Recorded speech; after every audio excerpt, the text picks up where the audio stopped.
Second. हाँ हाय बच्चों, नमस्कार। तो आज 8वीं कक्षा में तीसरा पाठ मेरा देश मेरी माँ, इस पाठ के बारे में आज जानकारी प्राप्त करेंगे। देखिए, ये पाठ संकलित, समझ गया? एक पाठ जो संकलित आधार पर है। जो संकलित का मतलब क्या है? संकलित तो संग्रह ಅಂದ್ರೆ ಸಂಕಲಿತ ಅಂದ್ರೆ ಸಂಗ್ರಹ ಅಂದ್ರೆ ವಿಚಾರವನ್ನ, ಮಾಹಿತಿಯನ್ನ ಬೇರೆ ಯಾವುದೋ ಒಂದು ಪುಸ್ತಕದಲ್ಲಿ ಅಥವಾ ಗ್ರಂಥದಲ್ಲಿ ಇರ್ತಕ್ಕಂಥ ಆಯ್ದ ಭಾಗವನ್ನ, ಆಯ್ದ ಒಂದು ಅಂಶವನ್ನ ಇಲ್ಲಿ ಅಧ್ಯಯನಕ್ಕೆ ಇಟ್ಟಿರ್ತಕ್ಕಂಥದ್ದು. ಇದಕ್ಕೆ ನಾವು ಸಂಕಲಿತ ಅಂತ ಕರಿತೀವಿ. ಅರ್ಥ ಆಯ್ತಾ ಮಕ್ಕಳೇ? ಸಂಕಲಿತ ಅಂದ್ರೆ ಯಾವುದೇ ಲೇಖಕರ ಹೆಸರಲ್ಲ, ಕವಿ ಹೆಸರಲ್ಲ. ಇದು ಸಂಗ್ರಹಣೆ ಅಂತ, ವಿಚಾರವನ್ನ ಸಂಗ್ರಹಿಸಿರ್ತಕ್ಕಂಥದ್ದು, ಕ್ರೋಢೀಕರಿಸಿರ್ತಕ್ಕಂಥದ್ದನ್ನ, ಅದರಲ್ಲಿ ಒಂದು ಭಾಗವನ್ನ ಇಲ್ಲಿ ನಿಮ್ಗೆ ಅಧ್ಯಯನಕ್ಕೆ ಅಥವಾ ಅಭ್ಯಾಸ ಮಾಡೋದಕ್ಕೆ ನಿಮ್ಗೆ 8ನೇ ತರಗತಿಯಲ್ಲಿ ಇಟ್ಟಿದ್ದಾರೆ 3ನೇ ಪಾಠವನ್ನು. ಅದರ ಹೆಸರು ಮೇರಾ ದೇಶ್ ಮೇರಿ ಮಾ. ಹಾಗಾದ್ರೆ मेरा देश, हमारा देश कौन सा है? हमारा देश का नाम क्या है? यस, हमारा देश भारत। ये भारत ये सुंदर देश है। ये भारत सुंदर देश है, महान देश है। इस भारत में अनेक जाति, संस्कृति और मत, पंथ, किसी भी भेदभाव नहीं है। हम सब लोग एक है। इस तरह हम जीवन बिताते रहते हैं, पूरा भारत में रहने वाले लोग। इसलिए हम सब एक है। यह भावना हमेशा हम रखना चाहिए, है ना बच्चों? देखिए, मेरा माँ, मेरी माँ, मेरी माँ का मतलब ನಮ್ಮ ತಾಯಿ, ನನ್ನ ತಾಯಿ.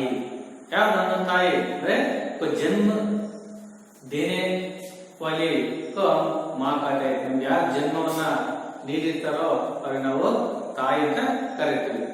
ಹೌದಲ್ವಾ ಮಕ್ಕಳೇ? Very good. देखिए, ये शीर्षक मेरा देश मेरी माँ ಅಂದ್ರೆ ನಮ್ಮ ದೇಶ ಮತ್ತೆ ನಮ್ಮ ತಾಯ್ನಾಡು. ಇಲ್ಲಿ ಈ ಭೂಮಿಗೆ, ತಾಯಿಗೆ ಇಲ್ಲಿ ಹೋಲಿಕೆ ಮಾಡಿದ್ದಾರೆ. ಭೂಮಿಯನ್ನ ತಾಯಿಗೆ ಹೋಲಿಕೆ ಮಾಡಿದ್ದಾರೆ, ಅಂದ್ರೆ ಮಾತೃಭೂಮಿಗೆ ಅಂದ್ರೆ ಹೋಲಿಕೆ ಮಾಡಿದ್ದಾರೆ. देखिए, मेरा देश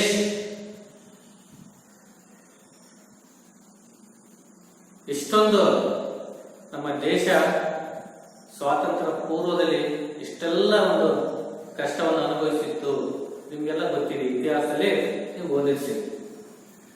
ಇಲ್ಲಿ ಈ ಪಾಠದಲ್ಲಿ ಒಬ್ಬ ಸೈನಿಕನ, ವೀರ ಯೋಧನ ಒಂದು ಕಥೆ ಇದೆ. ಅಂದ್ರೆ 1965 की ईस्वी में भारत और पाकिस्तान जो लड़ाई हुई, कब?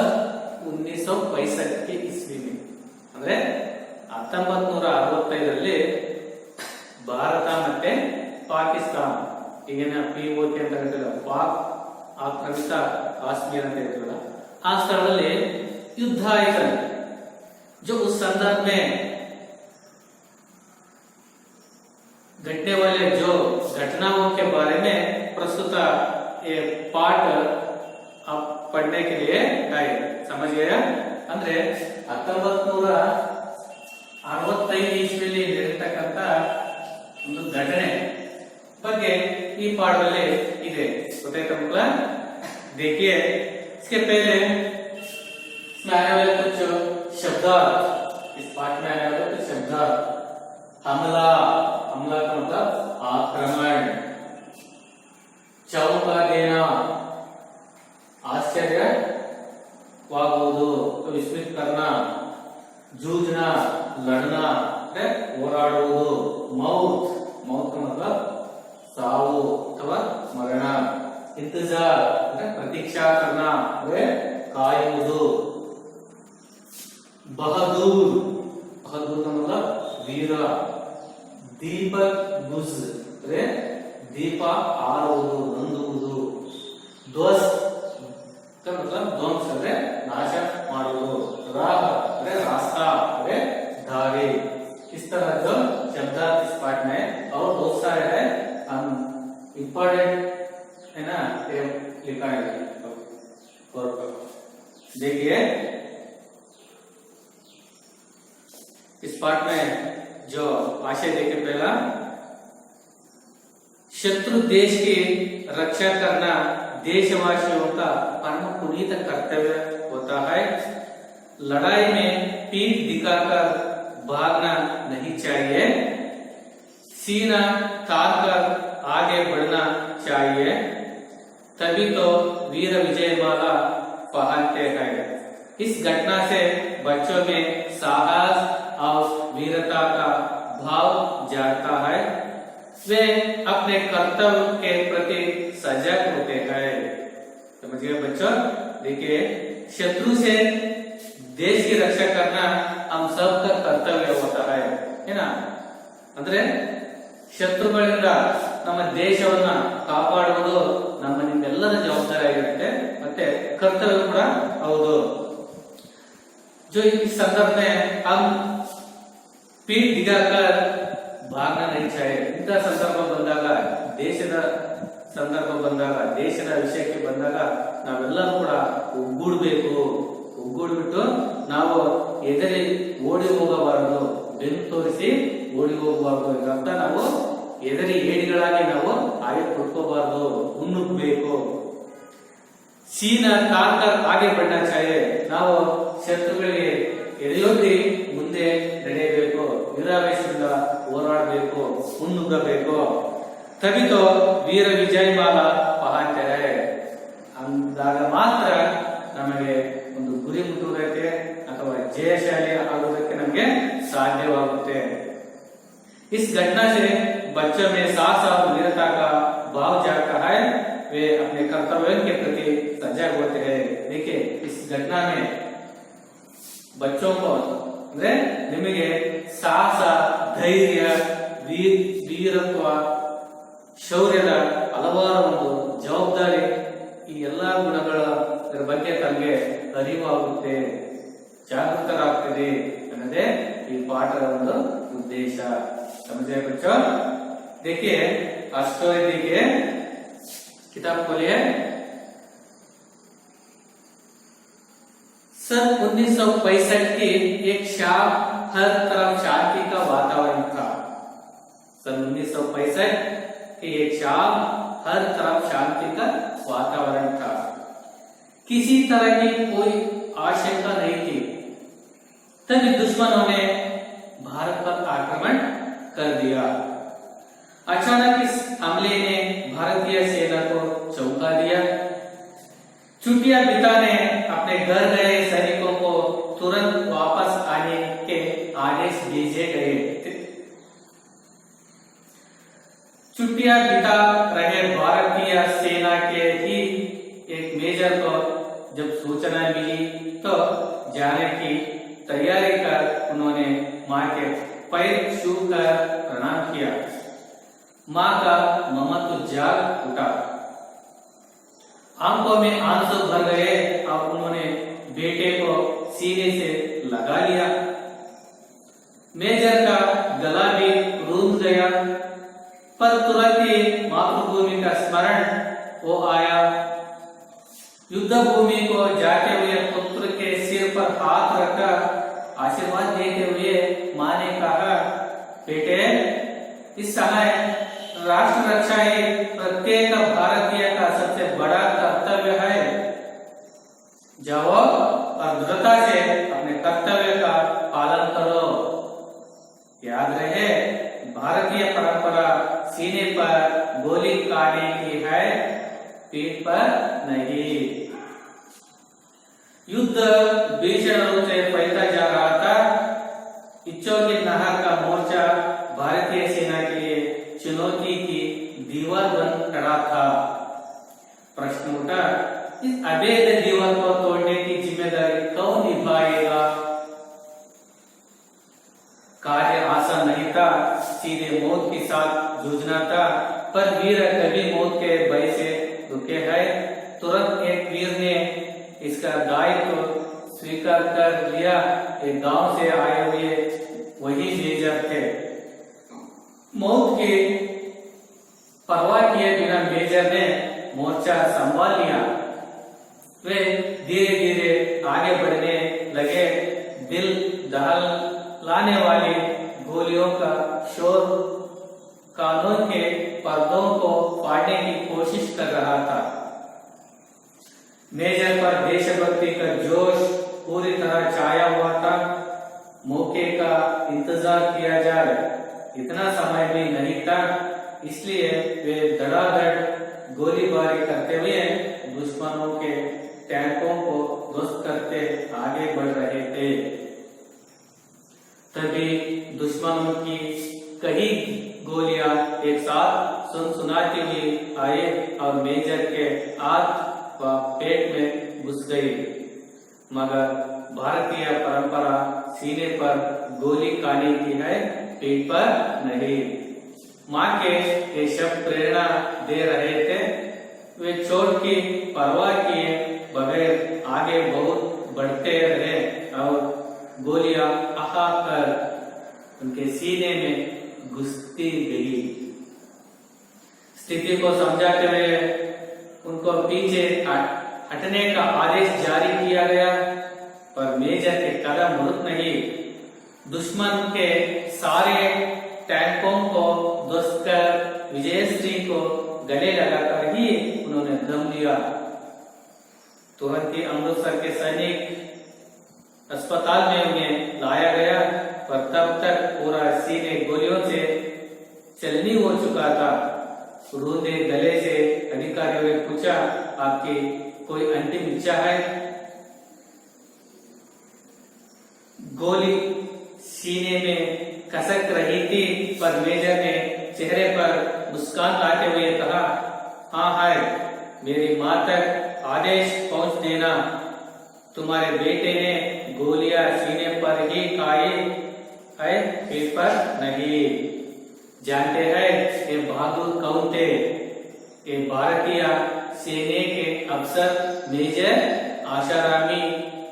आशाराम त्यागी थे, जिन्होंने मां के वचनों का पालन करते हुए अपनी मातृभूमि की रक्षा के लिए प्राणों की बाजी लगा दी।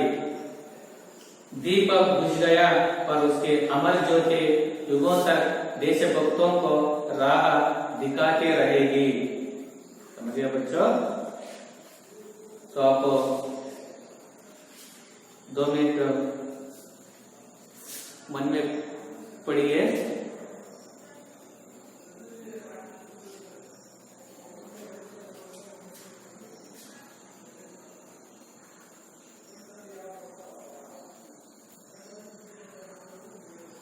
ಇದಕ್ಕೆ ನೋಡಿ, ಆನ್ಲೈನ್ ಕ್ಲಾಸ್ ಆಗೋದ್ರಿಂದ ನಿಮಗೆ ಅವಕಾಶ ಕಡಿಮೆ ಕೊಡಲಾಗುತ್ತೆ. ಹಾಗಾಗಿ ನಿಮ್ಮ ಮನೇಲಿ ಇನ್ನೊಂದ್ಸರಿ ಓದ್ಕೊಳ್ಳಿ. ಓದ್ಕೊಂಡ ಕೇಳಿ ಕಡೆ सन 1965, जिसका मतलब 1965, 1965 की एक शाम, एक दिन शाम, शाम का मतलब सायंकाल,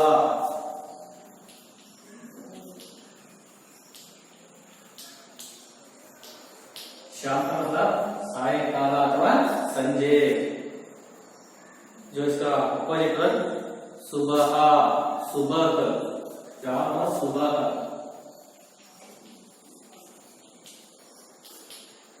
शाम का लोम शब्द सुबह। हर तरफ शांति का वातावरण था। देखिए सन 1965 की ईस्वी में एक शाम हर तरफ शांति का वातावरण था। देखिए 1965 जो ईस्वी में एक दिन पूरा की पूरा जो शांत था वातावरण, जो शाम था, जो उस समय में पूरा जो वातावरण शांत था,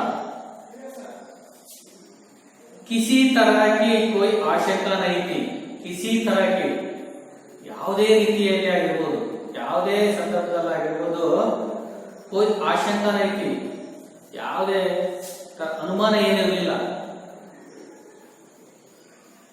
तभी दुश्मनों ने भारत पर आक्रमण कर दिया। देखिए जो संदर्भ में भारतीय लोग आराम से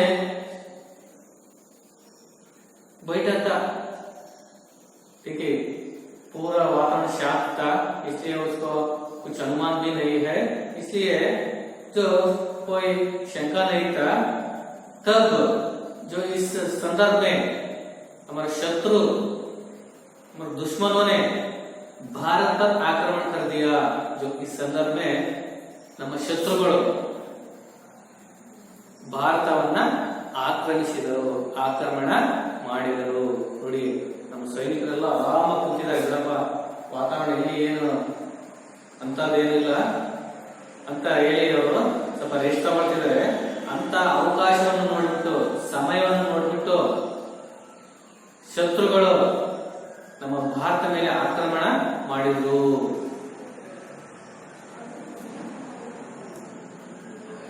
अचानक हुए इस हमले ने भारतीय सेना को चौंक दिया।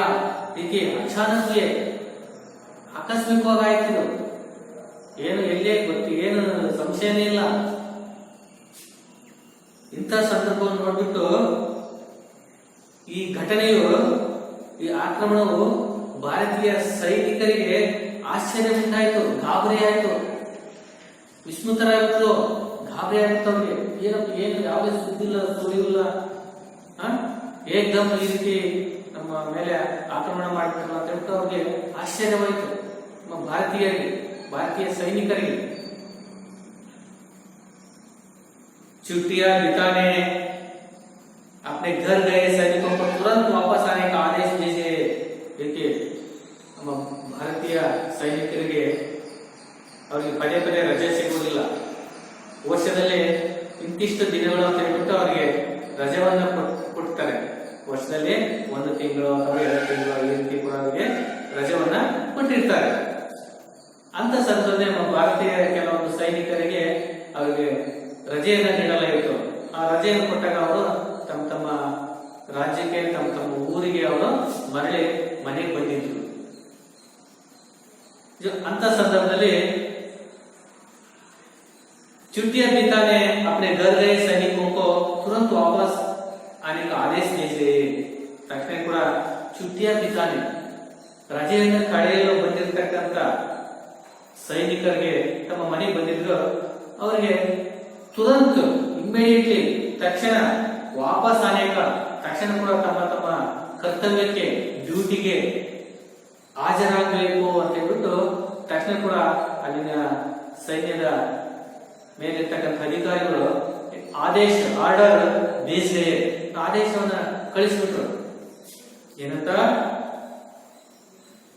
ವಾಪಸ್ ನೀವು ಕರ್ತವ್ಯಕ್ಕೆ ಬಂದು ಹಾಜರಾಗಬೇಕು ಅಂತ ಹೇಳ್ಬಿಟ್ಟು ಆದೇಶವನ್ನು ಕಳಿಸಿದ್ರು। छुट्टियां बिता रहे भारतीय सेना के एक मेजर को जब सूचना मिल गई तो जान के तैयार कर उन्होंने मां के पर छूकर प्रणाम किया।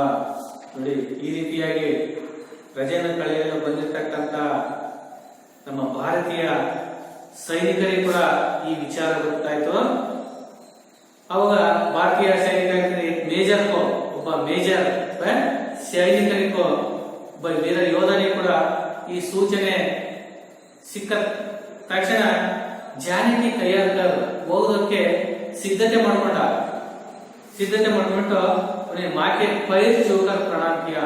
हमारा माँ को जो पैर छूकर प्रणाम करता है, ನೋಡಿ ಏನು ಮತ್ತೆ ಡ್ಯೂಟಿಗೆ ವಾಪಸ್ ಹೋಗ್ತಕ್ಕ ಸಂದರ್ಭದಲ್ಲಿ ತನ್ನ ತಾಯಿಗೆ ತಾಯಿಯ ಪಾದವನ್ನು ಮುಟ್ಬಿಟ್ಟು ಆಶೀರ್ವಾದವನ್ನು ಪಡ್ಕೊಳ್ತಾನೆ, ನಮಸ್ಕಾರ ಮಾಡ್ತಾನೆ. ಮಾಕ ಮಮ್ಮತ್ತು ಜಾಗೃತ. ನೋಡಿ, ಇಂಥ ಸಂದರ್ಭದಲ್ಲಿ ಯಾವುದೇ ತಾಯಿಯಾಗಲಿ ತನ್ನ ಮಮತ್ವ ಅಂದ್ರೆ ಆ ವಾತ್ಸಲ್ಯ, ಮಗುವಿನ ಆ ಮಗನ ವಾತ್ಸಲ್ಯ ಕಣ್ತುಂಬಿ ಬರುತ್ತೆ. ತನ್ನ ಮಗ ವಾಪಸ್ಸು ಬಾರ್ಡರ್ಗೆ ತನ್ನ ದೇಶವನ್ನು ಕಾಯುವುದಕ್ಕೆ ಹೋಗ್ತಾ ಇದ್ದಾನಲ್ಲ ಅಂತ ಹೇಳ್ಬಿಟ್ಟು ಆ ಸಂದರ್ಭದಲ್ಲಿ ತನ್ನ ವಾತ್ಸಲ್ಯ ಹೊರಹೊಮ್ಮುತ್ತೆ ತಾಯಿಯ. ಆಂಕೊಮ್ಮೆ ಆನ್ಸು ಬರದೆ ಅವಳ ಕಣ್ಣು ತುಂಬಾ ಆ ಕಣ್ಣೀರು ಸುರಿತಾ ಇದ್ದಾವೆ. ಅವರು ನನ್ನ ಬೇಟೆ ಕೋ ಸೀನೆ ಸಿ ಲಗಾ ಲಿಯಾ ಅಂತ ಸಂದರ್ಭದಲ್ಲಿ ತನ್ನ ಮಗನನ್ನ ಬಿಗಿದಪ್ಪಿಕೊಳ್ತಾಳೆ, ತನ್ನ ಎದೆಗೆ ಅಪ್ಪಿಕೊಳ್ತಿದ್ದಾಳೆ. ಅಪ್ಕೊಂಡ್ಬಿಟ್ಲು. ಮೇಜರ್ ಕ ಗಲ ಬಿ ರೋಲ್ ಗಯಾ. ಹಂಗ ಅಪ್ಪಿಕೊಂಡಾಗ ಆ ಮೇಜರ್, ಆ ಸೈನಿಕನು ಕೂಡ ಅವನು ಕೂಡ ಏನ್ ಮಾತಾಡ್ಬೇಕು ಅನ್ನೋದೇ ಅವನು ಕೂಡ ಬರ್ತಾ ಇಲ್ಲ, ಅವನಿಗೆ ಕೂಡ ಮಾತು ಹೊರ ಹೊಮ್ತಾ ಇಲ್ಲ. ಅವನು ಕೂಡ ಗದ್ದೆದ್ದಾಗ್ತಾನೆ, ಅಂದ್ರೆ ಏನ್ ಮಾತಾಡ್ಬೇಕು ಅನ್ನೋದೇ ಅವನಿಗೆ ಕೂಡ ಅರ್ಥವಾಗ್ತಾ ಇಲ್ಲ. पर तुरंत ही मातृभूमि का स्मरण हो आया. ತಕ್ಷಣ ಕೂಡ ಇಲ್ಲ, ನಮ್ಮ ದೇಶ, ನಮ್ಮ ಮಾತೃಭೂಮಿ, ನಮ್ಮ ನಾಡು, ನಮ್ಮ ದೇಶದ ನೆಲ ಅಂತ ಹೇಳ್ಬಿಟ್ಟು ಅವನಿಗೆ ಮತ್ತೆ ನೆನಪಾಗುತ್ತೆ. युद्ध भूमि को जाते हुए पुत्र के सिर पर हाथ रखकर आशीर्वाद देते हुए माँ ने कहा. देखिए, ತನ್ನ ಮಗನನ್ನ ಯುದ್ಧ ಭೂಮಿ ತಾಯಿ ಕಳಿಸ್ತಾ ಇದ್ದಾಳೆ. ಕಳಿಸ್ತಕ್ಕಂತ ಸಂದರ್ಭದಲ್ಲಿ ಆ ತಾಯಿ ತನ್ನ ಮಗನ ತಲೆ ಮೇಲೆ ಕೈ ಇಟ್ಬಿಟ್ಟು ಆಶೀರ್ವಾದ ನೀಡ್ತಾಳೆ, ಆಶೀರ್ವಾದ ಕೊಡ್ತಾ ಇದ್ದಾಳೆ. ಏನಂತ ಆಶೀರ್ವಾದ ಕೊಟ್ಬಿಟ್ಟು ಹೇಳ್ತಿದ್ದಾಳೆ ನೋಡಿ, ಹೇಗೆ ಕಳಿಸ್ತಾರೆ ತನ್ನ ಮಗನನ್ನ. ಮಾನೆ ಕಹ जो अंडरलाइन कीजिए, बेटे इस समय राष्ट्र रक्षा ही प्रत्येक भारतीय का सबसे बड़ा कर्तव्य है. देखिए, ತನ್ನ ಮಗನನ್ನ ಯಾವ ರೀತಿ ಆಶೀರ್ವಾದ ಮಾಡಿಬಿಟ್ಟು ಕಳಿಸ್ತಾ ಇದ್ದಾಳೆ ಡ್ಯೂಟಿಗೆ, ಕರ್ತವ್ಯ ಕಂಡ್ಬಿಟ್ರೆ ನೋಡಿ, ಬೇಟೆ ಮಗುವೆ, ಈ ಸಮಯ, ಇಂಥ ಸಮಯದಲ್ಲಿ, ಇಂಥ ಸಂದರ್ಭದಲ್ಲಿ ರಾಷ್ಟ್ರ ರಕ್ಷಾಗಿ ಪ್ರತ್ಯೇಕ ಭಾರತೀಯ ಸಬ್ಸೆ ಬಡ ಕರ್ತವ್ಯ ಹೈ. ಇಂಥ ಸಂದರ್ಭದಲ್ಲಿ, ಇಂಥ ಹೊತ್ತಿನಲ್ಲಿ ರಾಷ್ಟ್ರ ರಕ್ಷಣೆ ಪ್ರತಿಯೊಬ್ಬ ಭಾರತೀಯನ ಅತಿ ಮುಖ್ಯವಾಗಿರ್ತಕ್ಕಂಥ ಜವಾಬ್ದಾರಿಯಾಗಿದೆ, ಕರ್ತವ್ಯವಾಗಿದೆ, ಕೆಲಸವಾಗಿದೆ. ಹಾಗಾಗಿ ಜಾओ, ಹೋಗಪ್ಪ ಮಗು, ನೀನು ಅವ್ರ ದೃಢತಾಸೆ ಕರ್ತವ್ಯ ಪಾಲನ ಕರೋ. ದೃಢತೆಯಿಂದ, ಧೈರ್ಯವಾಗಿ ತನ್ನ ಕರ್ತವ್ಯವನ್ನ ನೀನು ಮುಗಿಸು, ಕರ್ತವ್ಯವನ್ನ ಮಾಡು, ಹೆದರಬೇಡ ಅಂತ ಹೇಳ್ಬಿಟ್ಟು ತನ್ನ ತಾಯಿ ಮಗು ತನ್ನ ಮಗನನ್ನ ಈ ರೀತಿ ಕೂಡ ಆಶೀರ್ವಾದ ಮಾಡಿಸಿ ಕೆಲಸಕ್ಕೆ ಕಳಿಸ್ತಿದ್ದಾಳೆ. ಯಾಕೆ ನೆನಪಿರ್ಲಿ ಮಗನೇ, ನೆನಪಿರ್ಲಿ, ಭಾರತೀಯ ಪರಂಪರಾ सीने पर गोली खाने की है, पीठ पर नहीं है. इतना अंडरलाइन ಮಾಡ್ಕೊಳ್ಳಿ. ಭಾರತೀಯ ಪರಂಪರಾ सीने पर गोली खाने की है, पीठ पर नहीं. ಹೇಳ್ತೇನೆ ನೋಡಿ, ನಮ್ಮ ಭಾರತೀಯ ಪರಂಪರೆಯಲ್ಲಿ, ಇತಿಹಾಸದಲ್ಲಿ, ನೀನು ಎಲ್ಲೋ ನೋಡು ಇತಿಹಾಸದಲ್ಲಿ सीने पर गोली खाने की है, ಶತ್ರುಗಳ ಗುಂಡಿಗೆ ಎದೆಯೊಡ್ಡಿ ಹೋರಾಡಿ ತನ್ನ ಬಲಿದಾನವನ್ನು ಆಗಿದರೆ ಹೊರತು ಎದರಿ ಓಡಿ ಬಂದು ಬೆನ್ನಿಗೆ ಚೂರಿ ಹಾಕಿಕೊಂಡು ಯಾರು ಸತ್ತಿಲ್ಲ. ಇನ್ನು ಇತಿಹಾಸ, ನಮ್ಮ ಭಾರತೀಯ ಇತಿಹಾಸವನ್ನು ನೋಡು, ಏನು ನಮ್ಮ ಇತಿಹಾಸ ಶತ್ರುಗಳೇ ಗುಂಡಿಗೆ ಹೋರಾಡಿ ವೀರ ಮರಣವನ್ನ ಹಾಕಿದರೆ ವಿನಃ ಅವರು ಎದರಿ ಓಡಿ ಬಂದ್ಬಿಟ್ಟು ಬೆನ್ನಿಗೆ ಗುಂಡಿಟ್ಟು ಓಡಿಸಿಕೊಂಡು ಯಾರು ಕೂಡ ವೀರ ಮರಣವನ್ನ ಹೊಂದಿಲ್ಲ. ಯಾದ್ರೆ ನೆನ್ಪಿಟ್ಕೋ. ಹಾಗಾಗಿ ಇನ್ನು ಧೈರ್ಯದಿಂದ, ವೀರಾವೇಶದಿಂದ ಇನ್ನು ಹೋರಾಡು ಮಗುವೆ, ಒಳ್ಳೆಯದಾಗಲಿ ಅಂತ ಹೇಳ್ಬಿಟ್ಟು ಆಶೀರ್ವಾದ ಮಾಡಿಬಿಟ್ಟು ತಾಯಿ ತನ್ನ ಮಗನನ್ನ ಈ ರೀತಿ ಯುದ್ಧಕ್ಕೆ ಕಳಿಸ್ತಾ ಇದ್ದಾಳೆ. ಆಗ ಆ ಸೈನಿಕ ಹೋಗ್ತಾನೆ ಯುದ್ಧಕ್ಕೆ. ಹೋಗ್ತಕ್ಕ ಸಂದರ್ಭದಲ್ಲಿ ಯುದ್ಧ ಭೀಷಣ ರೂಪ से फैलता जा रहा था. ಹೋದರೆ ಡ್ಯೂಟಿಗೆ ಹೋಗಿದಾರೆ ಇವರು. ಹೋದಾಗ ಅಲ್ಲಿ ಭೀಕರವಾಗಿ, ಭಯಾನಕವಾಗಿರ್ತಕ್ಕಂಥ ಯುದ್ಧ ಎಲ್ಲ ಕಡೆ ಅದೇ ನಡೀತಾ ಇದೆ. इच्छोगिल नहर का मोर्चा भारतीय सेना के लिए चुनौती की दीवार बन खड़ा था. देखिए, इच्छोगिल नहर ಅಂತ ಹೇಳ್ಬಿಟ್ಟು, ಇच्छೋಗಿಲ್ ನಹರ್ ಪಾಕಿಸ್ತಾನದಲ್ಲಿ ಬರುತ್ತಿದೆ. ಲಾಹೋರ್ನಿಂದ 14 ಕಿಲೋಮೀಟರ್ ದೂರ ಇದೆ. ಪಾಕಿಸ್ತಾನ ಬರ್ತಕ್ಕಂಥ ಈ ಚೋಗಿಲ್ ನಹರ್ ಇದು ಲಾಹೋರ್ ಅಂದ್ರೆ ಪಾಕಿಸ್ತಾನಕ್ಕೆ ಬರ್ತಕ್ಕಂಥ ಲಾಹೋರ್ 14 ಕಿಲೋಮೀಟರ್ ದೂರ ಇದೆ ಈ ಪ್ಲೇಸ್, ಈ ಸ್ಥಳ. ಮೋರ್ಚಾ ಭಾರತೀಯ ಸೇನಾ ಕೆ ಲಿಯೆ ಚುನೌತಿ ಕಿ ದೀವಾರ್ ಬಂದ್ ಖಡಾ ಥಾ. ಇದನ್ನ ಭೇದಿಸುವುದು, ಇದನ್ನ ನಾವು ಪಾರು ಮಾಡಿಬಿಟ್ಟು ಆ ಕಡೆ ದಾಟಿ ಹೋಗತಕ್ಕಂಥದ್ದು ಬಹಳ ಒಂದು ನಮ್ಗೆ ಕಷ್ಟವಾಗಿತ್ತು. ಇದು ಒಂದು ನಮ್ಗೆ ಅಡ್ಡಲಾಗಿತ್ತು, ಗೋಡೆ ತರ ನಮ್ಗೆ ಅಡ್ಡವಾಗಿತ್ತು. ಇದನ್ನ ಪಾರ್ ಮಾಡಿಬಿಟ್ಟು ಇದನ್ನ ದಾಟಿ ನಾವು ಆ ಕಡೆ ಹೋಗ್ಬಿಟ್ಟು ಯುದ್ಧ ಮಾಡ್ಬೇಕಾಗಿತ್ತು ಅಂತ ಪ್ಲೇಸ್ ಇದು ಈ ಚೋಗಿಲ್ ನಹರ್ ಅಂತ ಹೇಳ್ಬಿಟ್ಟಿದ್ರು. ಪ್ರಶ್ನೆ ಊಟ ಆಗ ಎಲ್ಲರಿಗೂ ಕೂಡ ಈ ಪ್ರಶ್ನೆ ಬಂತು, ಇಸ್ ಅಭೇದ ದೀವಾರ್ ಕೋ ತೋಡ್ನೆ ಕಿ ಜಿಮ್ಮೆದಾರಿ ಕೌನ್ ನಿಭಾಯೇಗಾ.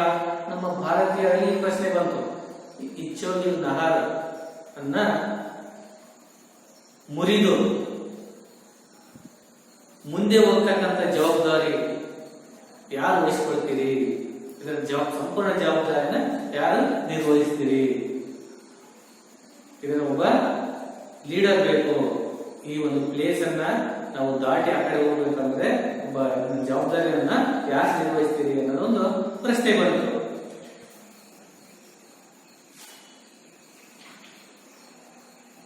ಆವಾಗ ಕಾರ್ಯ ಆಸಾನ್ ಆಯ್ತಾ, देखिए काम ಆಸಾನ್ ಆಯ್ತಾ, ಸುಲಭ ಆಯ್ತಾ.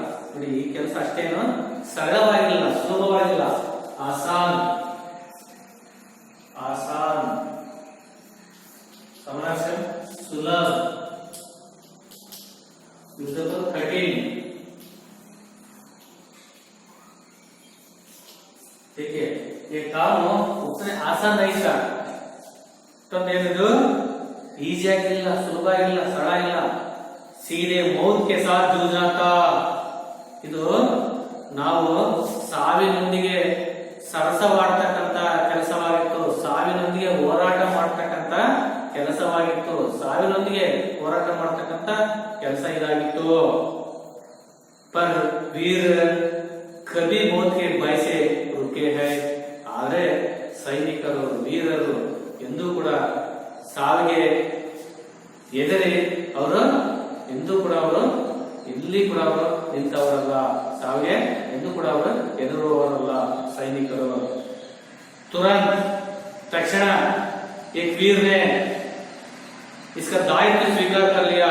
ತಕ್ಷಣ ಕೂಡ ಒಬ್ಬ ವೀರನು ಎದ್ದಿಟ್ಕೊಂಡ್ಬಿಟ್ಟು ಅಲ್ಲ ಸಂಪೂರ್ಣ ದಾಯಿತ್ವ ಅಂದ್ರೆ ಜಿಮ್ಮೆದಾರಿ, ಜವಾಬ್ದಾರಿ ಪೂರ್ಣ ನನಗಿರಲಿ ಅಂತ ಹೇಳ್ಬಿಟ್ಟು ಆ ಕೆಲಸವನ್ನ ಒಪ್ಕೊಂಡ. ಸಂಪೂರ್ಣ ಜಿಮ್ಮೆದಾರಿಯ ಅಂಪಾರಕಾಯ, ಸಂಪೂರ್ಣ ಜವಾಬ್ದಾರಿಯನ್ನ ನಾನು ನಿಭಾಯಿಸ್ತೀನಿ ಅಂತ ಹೇಳ್ಬಿಟ್ಟು ಅದನ್ನ ಸ್ವೀಕರಿಸಿದ. ಈ ಗಾಂವ್ ಸೆ ಆನೆ ವಾಲೆ ವಹಿ ಮೇಜರ್ ಥೆ. ನೋಡಿ ಯಾರು ಇದರ ಜವಾಬ್ದಾರಿಯನ್ನ ಯಾರು ವಹಿಸ್ಕೊಂಡ್ರೆ, ಏನು ರಜೆ ಕಡೆಯಲ್ಲ ಬಂದಿರ್ತಕ್ಕಂತ ಏನು ಸೈನಿಕ ತನ್ನ ಆಶೀರ್ವಾದ, ತಾಯಿ ಆಶೀರ್ವಾದ ಪಡ್ಕೊಂಡು ವಾಪಸ್ ಏನು ಕೆಲಸಕ್ಕೆ ಹೋಗಿರ್ತಕ್ಕಂತ ವ್ಯಕ್ತಿ ಇದ್ದಲ್ಲ, ಸೈನಿಕ ಇದ್ದಲ್ಲ, ಆ ವ್ಯಕ್ತಿನೇ ಇದರ ಸಂಪೂರ್ಣ ಒಂದು ಜವಾಬ್ದಾರಿಯನ್ನ ತೆಗೆದುಕೊಂಡಿರ್ತಕ್ಕಂಥದ್ದು. मौत की परवाह किए बिना मेजर ने मौत से संभाल लिया. ನೋಡಿ ಸಾವಿನ ಹಂಗಿಲ್ಲದೆ, ಸಾವಿಗೆ ಎದುರದೆ ಇದರ ಸಂಪೂರ್ಣ ಒಂದು ವ್ಯವಸ್ಥೆಯನ್ನ ನಿರ್ವಹಿಸಿದ. वे धीरे धीरे आगे बढ़ने लगे. धीरे धीरे ಮೆಲ್ಲ ಮೆಲ್ಲನೆ ಅವನು ಹಾಗೆ ಮುಂದೆ ಹೋದ. ಸಂಪೂರ್ಣ ಜವಾಬ್ದಾರಿ ನಿರ್ವಹಿಸಿಬಿಟ್ಟು ಮುಂದೆ ಸಾಗಿದ, ಹೋಗ್ತಾ ಇದ್ದಾನೆ.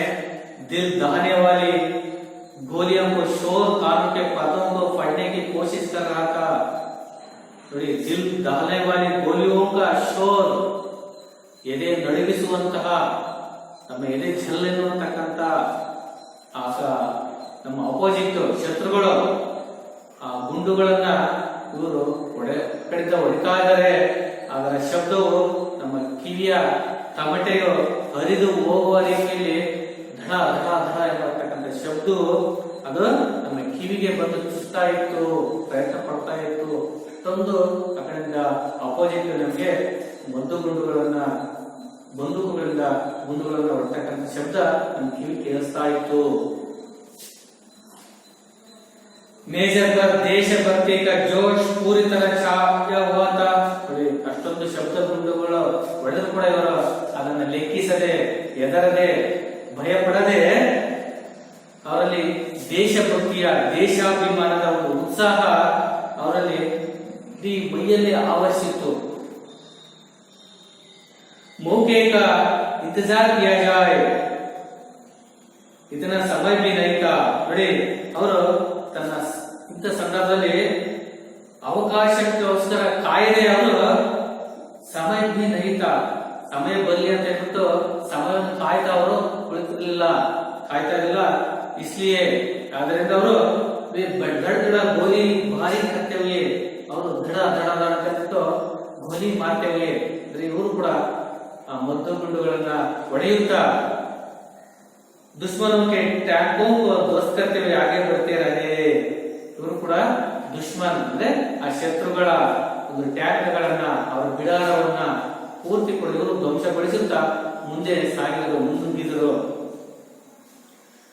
तभी दुश्मन की कई गोलियां एक साथ सुनसुनाती हुई आए और मेजर के हाथ व पेट में घुस गई. ಇವ್ರೇನು ಮುನ್ನುಗ್ತಾ ಇದ್ದಾರೆ, ಆ ಶತ್ರುಗಳ ಗುಂಡುಗಳ ಸುರುಬಳನೆ ಸೃಷ್ಟಿಸಿಕೊಡ ಇವರು ಲೆಕ್ಸಿದೆ ಮುಂದೆ ನುಗ್ತಾ ಇದ್ದಾರೆ. ಅಂತ ಸಂದರ್ಭದಲ್ಲಿ ಕಹಿ ಗೋಲಿಯ ಅನೇಕ ಗುಂಡುಗಳು, ಈ ಶತ್ರುಗಳ ಗುಂಡುಗಳು ಏಕ್ ಸಾಥ್ ಒಂದೇ ಸಮನೆ ಇವ್ರ ಮೇಲೆ ಬಿಡ್ತಾರೆ. ಅಂತ ಸಂದರ್ಭದಲ್ಲಿ ಮೇಜರ್ಗೆ ಹಾತ್ ಪೇಟ್ ಮೇ ಘುಸ್ ಗೈ. ಏನ್ ಶತ್ರುಗಳ ಗುಂಡುಗಳು ಇವ್ರ ಮೇಲೆ ಹಾಕಿರಲ್ಲ ಅಂತ ಸಂದರ್ಭದಲ್ಲಿ ಇವ್ರಿಗೆ ಕೆಲವೊಂದು ಹಾತ್ ಕೈಗೆ ಮತ್ತೆ ಪೇಟ್ ಹೊಟ್ಟೆಗೆ ಕೂಡ ಕೆಲವು ಹೋಗಿಬಿಟ್ಟು ಕೈಗೆ ಕೂಡ ಗುಂಡುಗಳು ಬಿದ್ದು ಮತ್ತೆ ಹೊಟ್ಟೆ ಕೂಡ ಆ ಶತ್ರುಗಳ ಗುಂಡು ಹೊಟ್ಟೆಯನ್ನ ಒಕ್ಕಿಬಿಟ್ಟು ಒಟ್ಟಿಗೆ ನೆಚ್ಚಿಬಿಟ್ಟು. मगर लेकिन भारतीय परंपरा सीने पर गोली खाने की है, पीठ पर नहीं. ये माँ के निशब्द प्रेरणा दे रहे थे. आದ್ರೆ ತನ್ನ ತಾಯಿಯನ್ನು ಮಗುಗೆ ಆಶೀರ್ವಾದ ಕೊಟ್ಬಿಟ್ಟು ಹೇಳ್ತಕ್ಕಂತ ಮಾತು ಅವರಿಗೆ ನೆನಪಿಗೆ ಬಂತು. ಅಂದ್ರೆ ಭಾರತೀಯ ಪರಂಪರಾ ಸೀನೆ ಪರ್ ಗೋಲಿ ಖಾನೆ ಕೆ ಪೀಠ ಪರ್ ನಹೀ ಹೈ. ಮಗುವೆ, ನಮ್ಮ ಭಾರತೀಯ ಇತಿಹಾಸದಲ್ಲಿ ಕೂಡ ಶತ್ರುಗಳ ಎದುರುಬಿಟ್ಟು ಎದುರು ಓಡಿ ಬಂದಿರತಕ್ಕಂಥ ಇತಿಹಾಸವಿಲ್ಲ. ಅವರು ಹೋರಾಡಿಬಿಟ್ಟು ಎದೆಯೊಡ್ಡಿ ತನ್ನ ಪ್ರಾಣವನ್ನ ಅವರು ಬಲಿ ಕೊಟ್ಟಿದ್ದಾರೆ ವಿನಃ ಅವರು ಎದುರಿ ಆ ವೀರಾವೇಶದಲ್ಲಿ ಅವರು ಎದುರಿ ಹಿಂದೆ ಸಾಗಿಲ್ಲ ಎಂಬ ಮಾತು ಇವರಿಗೆ ಮತ್ತಷ್ಟು ಇವರಿಗೆ ಸ್ಫೂರ್ತಿ ಕೊಡ್ತು. ನೋಡಿ, ಮಾಕೆ ಶಬ್ದ ಪ್ರೇರಣಾ ದೇ ರಹತೆ. ತಾಯಿ ಒಂದು ಶಬ್ದವು ಇವರಿಗೆ ಸ್ಫೂರ್ತಿಯನ್ನ ಕೊಡ್ತಾ ಇತ್ತು. वे चोट की परवाह किए बगैर आगे बढ़ते रहे. ನೋಡಿ, ಅವರು ಇಂತ ಕೈಗೆ ಒಟ್ಟಿಗೆ ಕಾಲಿಗೆ ಬಿಟ್ಟಿರ್ತಕ್ಕಂತ ಗಾಯ ಪೆಟ್ಟುವಿಗೆ ಅದರ ಬಗ್ಗೆ ಅವರು ಹರಿವಿಲ್ಲದೆ ಗಮನ ಹರಿಸದೆ ಹಾಗೆ ಬರ್ತಾರೆ, ಮುಂದೆ ಸಾಕ್ತಾ ಇದ್ರು, ಮುನ್ನುಗ್ತಾ ಇದ್ರು, ಹೋರಾಟ ಮಾಡ್ತಾ ಇದ್ರು, ಯುದ್ಧ ಮಾಡ್ತಾ ಇದ್ರು. ಆ ಗೋಲಿಯ ಉನಕೆ ಸೀನೆ ಮೇ ಗುಸ್ತಿ ಗೈ. ಆದ್ರೆ ಆ ಶತ್ರುಗಳ ಗುಂಡುಗಳು ಇವರ ಹೊಟ್ಟೆಗೆ ಕೈಗೆ ಕಾಲಿಗೆ ಕೂಡ ಮತ್ತೆ ಅಪೋಸಿಟ್ ಆಗಿ ಬಂದು ಆ ಎದೆಗೆ ಬಂದು ನೆಡ್ತಾ ಇದ್ರು, ಒಳ ಹೋಗ್ತಾ ಇದ್ರು. स्थिति को समझाते हुए उनको पीछे हटाने का आदेश जारी किया. ನೋಡಿ, ಇಂಥ ಪರಿಸ್ಥಿತಿಯನ್ನು ನೋಡಿಬಿಟ್ಟು ಅರಿತುಬಿಟ್ಟು ಬೇಡ ಬೇಡ ವಾಪಸ್ ಬನ್ನಿ ಅಂತ ಹೇಳ್ಬಿಟ್ಟು ಮೇಲಾಧಿಕಾರಿಗಳು ವಾಪಸ್ ಬರ್ರಿ ಅಂತ ಹೇಳ್ಬಿಟ್ಟು ಆದೇಶ ಮಾಡಿದ್ರು. पर मेजर के कदम रुक नहीं.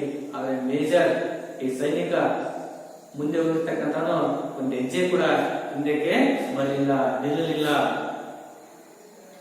ದುಶ್ಮನ್ ಕೆ ಸಾರೆ ಟ್ಯಾಂಕೋ ಕೋ ಧ್ವಸ್ತ ಕರ್.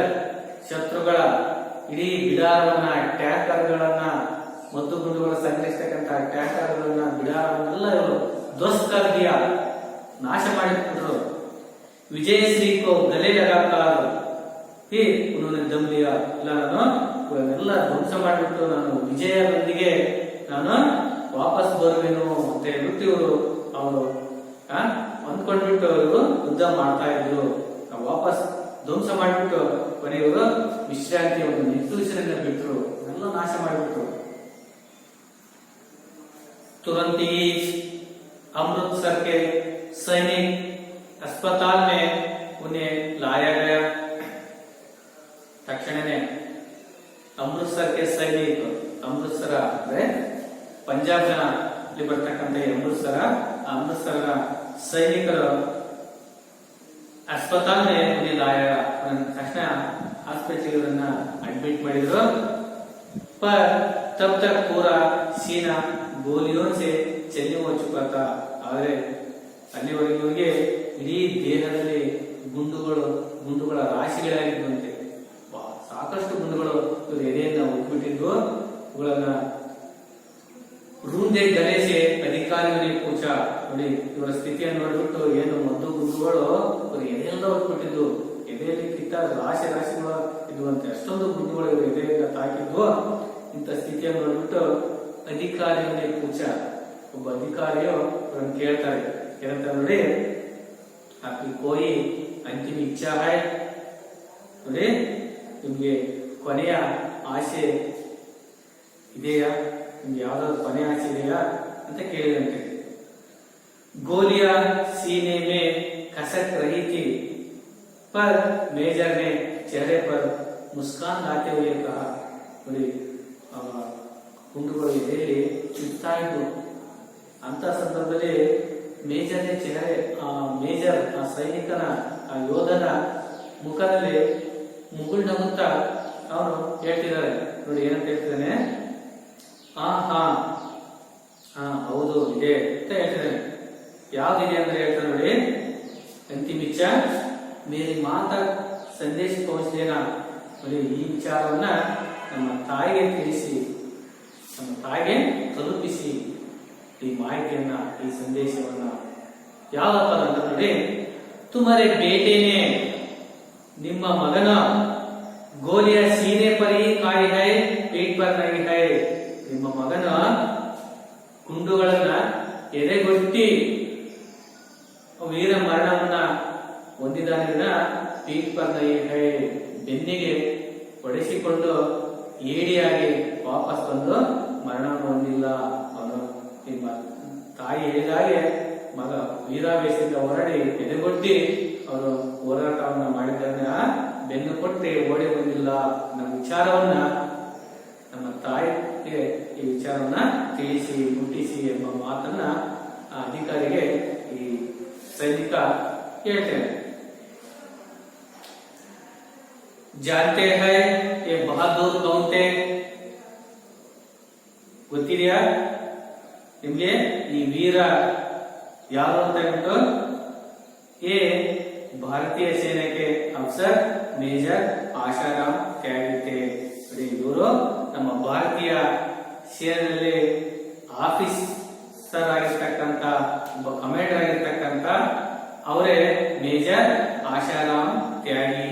ನೋಡಿ ಬೇರೆ ಯಾರ ಸೈನಿಕರು, ಇವರು ನಮ್ಮ ಭಾರತೀಯ ಸೈನ್ಯದಲ್ಲಿ ಕಮಾಂಡರ್ ಆಗಿರ್ತಕ್ಕಂಥವರು ಆಶಾರಾಮ್ त्यागी ಅಂತ ಹೇಳ್ಬಿಟ್ಟಿದ್ದಾರೆ ಮಕ್ಕಳೇ। जिन्होंने माँ के वचनों का पालन करते हुए अपनी मातृभूमि की रक्षा के लिए प्राणों की बाजी लगा दी।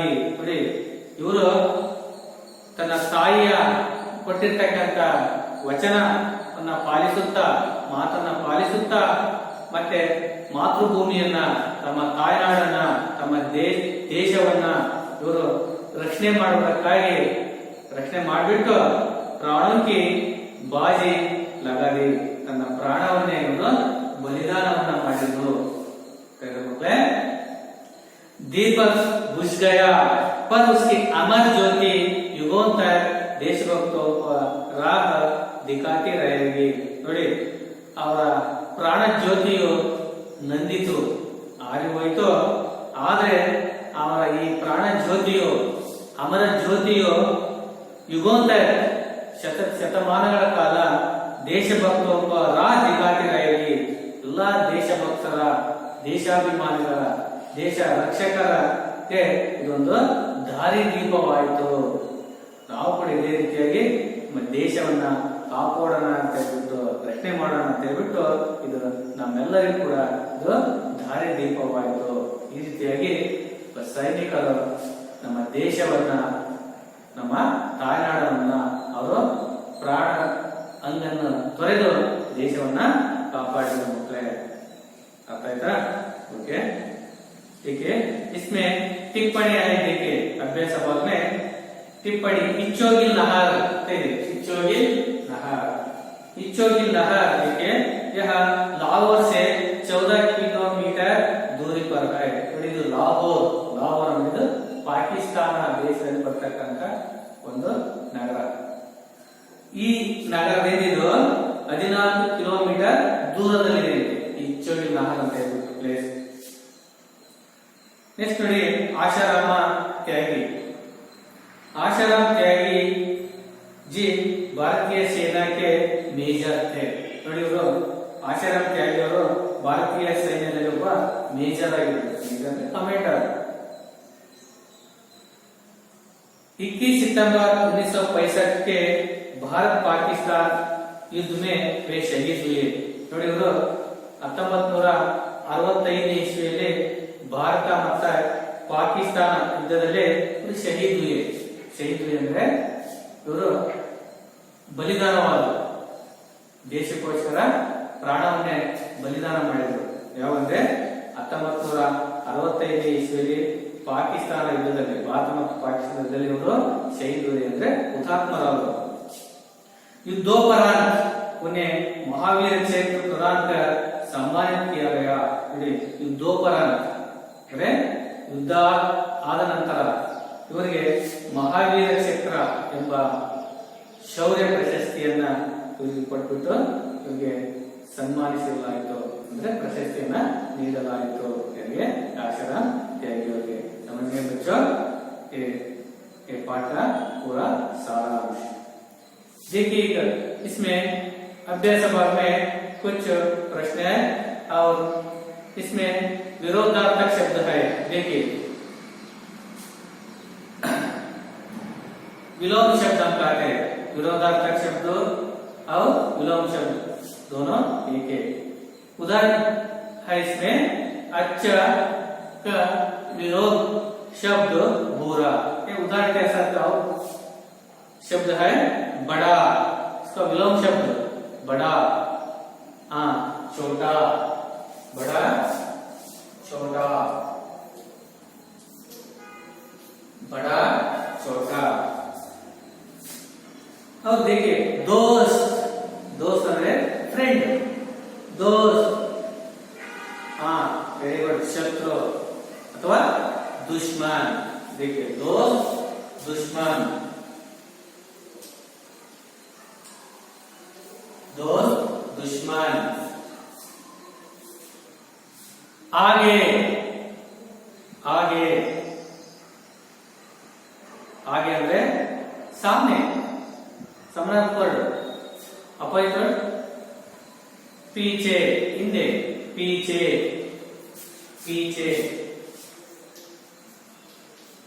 पीछे. बेल, बेल. अपोजिट अबेद, अबेद. और देखिए उदाहरण के अनुसार स्त्रीलिंग एकवचन के बहुवचन रूप लिखिए. उदाहरण के अनुसार एक उदाहरण दिया है इसमें, ई की जगह इहा लिखने से शब्द के अंत में इहा लिखने से स्त्रीलिंग एकवचन का बहुवचन रूप बनता है. बदलते रूप को समझिए. देखिए ई के जगह ಏಕವಚನ ಶಬ್ದವಿದ್ದಾಗ ಈ ಅಕ್ಷರವಿದ್ದಾಗ ಅದು ಬಹುವಚನ ಅಂತಕ್ಕಂಥ ಸಂದರ್ಭದಲ್ಲಿ ಏನಾಗುತ್ತೆ? ಇಹ ಆಗಿ ಪರಿವರ್ತನೆ ಆಗುತ್ತೆ. ಉದಾಹರಣೆ ಕೊಡಿ ನೋಡಿ, ತಯಾರಿ. ಈ ಅಕ್ಷರ ಇದೆ, ಕೊನೆಯ ಅಕ್ಷರ, ಇದು ಬಹುವಚನ ಆಗ್ತಕ್ಕಂಥ ಸಂದರ್ಭದಲ್ಲಿ ಇಹ ಇಹ ಆಗಿ ಪರಿವರ್ತನೆ ಆಗುತ್ತೆ. ಉದಾಹರಣೆ ನೋಡಿ, ಚುಟ್ಟಿ. ಈ ಇದೆ ಬಹುವಚನ, ಅದು ಚುಟ್ಟಿ, ಚುಟ್ಟಿಯ, ಚುಟ್ಟಿಯ, ಚುಟ್ಟಿ, ಚುಟ್ಟಿಯ.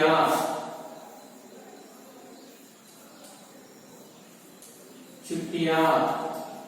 एक वचन में जो टी दीर्घ बन जाता है, बहुवचन में रस हो जाता है, चुट्टी, है ना, चुट्टिया. रोटी, इसी तरह रोटी, हाँ रोटियां। खिड़की, यस खिड़कियां। गोली, गोलियां। लाठी, लाठियां। जिम्मेदारी, जिम्मेदारियां। ठीक है। और नमूना के अनुसार शब्द बनाइए। एक उदाहरण दिया है, मालिक, ये तो मालिकिन बन जाता है। देखिए उसी तरह धोबी, धोबिन, धोबी धोबिन। बाग, बागिन।